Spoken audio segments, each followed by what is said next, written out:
আপনিও যদি কালকে বলেন আমরা ইসলামের ভিত্তিতে দেশ পরিচালনা করব এবং শান্তি প্রতিষ্ঠা করব, জনগণের কল্যাণ তাদের অধিকার নিশ্চিত করব, আমি শফিকুল ইসলাম মাসুদ ঘোষণা দিচ্ছি আমি প্রথম আপনার দলের কর্মী হয়ে যাব।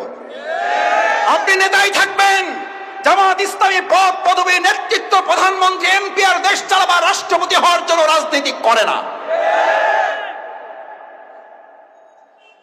না বলেই আমাদের নেতৃবৃন্দের নামে মিথ্যা অপবাদ দিয়ে তাদেরকে ফাঁসির মঞ্চে নেওয়া হয়েছে।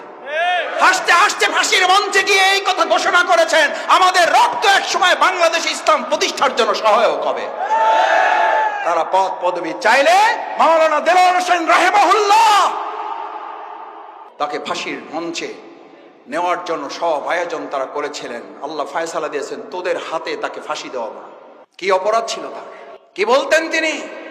তার কি রায় ছিল, কি ফয়সালা ছিল? তিনি এই খেলাফতের দায়িত্বই পালন করতে চেয়েছিলেন।